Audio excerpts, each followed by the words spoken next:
Now, the latest on that deadly crash in India. Doctors now confirm that there was one lone survivor after a plane crashed in India with more than 240 people on board. Today, an Air India passenger plane crashed just after takeoff in Ahmedabad. The flight was bound for London's Gatwick Airport. Pilots were able to issue a mayday call just a minute after takeoff before the signal from the plane was lost. The Associated Press is reporting, of course, as we just mentioned, one survivor potentially of that crash. There are no details yet on why the crash happened, though, but to help make sense of it all, we are bringing in former Navy pilot Matthew Whiz Buckley, who also flew for American Airlines. Matt, thank you for being here. And as we mentioned, this plane crashed almost immediately after takeoff. We don't know, of course, what happened, but what are some of the scenarios that immediately go through your head when you hear about the details of what happened in India? Good afternoon, Andrew. Thank you for having me, and God bless the souls that have transitioned and their families. Absolutely tragic. Andrew, what sticks out immediately to me is that it appears in all the videos that I've seen, the flaps were not down for takeoff. Or if they were, they weren't at the right setting or potentially retracted early. Andrew, the 787, the Dreamliner, this is the first crash. This jet is state-of-the-art, top of the line. It just doesn't get any more Gucci than this. The avionics have a system called Whiz, Takeoff Configuration Warning System. So if the pilots in this aircraft went to full power and the plane wasn't configured correctly for takeoff, the jet's going to yell at them. Not only yell at them in their headset, you're going to get some flashing warning lights like, hey, we're not in the right configuration to take off. So it would be just incredibly crazy that they weren't in the right configuration for takeoff. Absolutely well within the possibility. But Andrew, didn't see the flaps down, and the landing gear was still down too. Unless you're having engine issues, that landing gear needs to come up almost immediately after takeoff to reduce drag. So a lot of stuff going on here that they're going to need to unpack. But we're going to know pretty quickly what happened with this mishap. This isn't some MH370 where it just disappeared. We had video, and they obviously, I think by now I've heard that they've recovered the flight data recorders. So, Matt, if the flaps weren't down, as you noticed in some of that video, is that just pilot error, or is there any other reason that there could have potentially be the malfunction that you just described?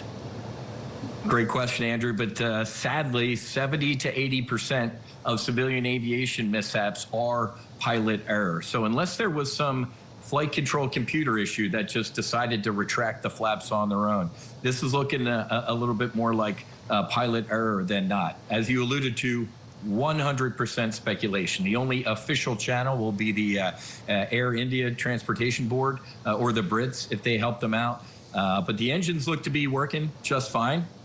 On takeoff, it just looked, I mean, Andrew, airliners do not get airborne and then just settle right back down. And if it was a no flap takeoff or the wrong flap setting, this aircraft was full of fuel for the long distance flight, and it also hot out there. So you have a heavy airplane full of fuel with potentially the wrong flap settings. That airplane's going to do exactly what it did. Barely get airborne for a little bit and then settle right back down. And Matt, you mentioned the record of that Dreamliner or the 787 made by Boeing. Of course, Boeing has not had a great track record when it comes to safety in the last few years. Can you talk a little bit about how the 787 was more of an exception to some of the other headlines we have seen about Boeing? Well, Andrew, there's a couple sayings in aviation. Aviation's a self-cleaning oven, right? And all of our emergency procedures, sadly, we say, are written in blood. So whether, as you alluded to, the 737 MAX issues with the MCAS and the autopilot, sadly, as a result of mishaps, Boeing and all the other aviation contractors, they implement new things or new Gucci systems to try and prevent mishaps from happening. But clearly, it's almost, and we in the aviation community are looking at this kind of sadly, because the smarter they try and make these airplanes and take the pilot out of it a little bit more, the less piloting skills are needed, and then that causes rust to build up on aviators and their skill sets. So there's a fine line between too much technology and not enough technology, and we're trying to find it. But Andrew, this sadly, unless one of the flight control computers went HAL 2000, this looks like it is a potential pilot error issue. All right. And of course, in addition to the souls lost on board that plane, we do believe there are a number of casualties from those on the ground, specifically the campus of a medical school.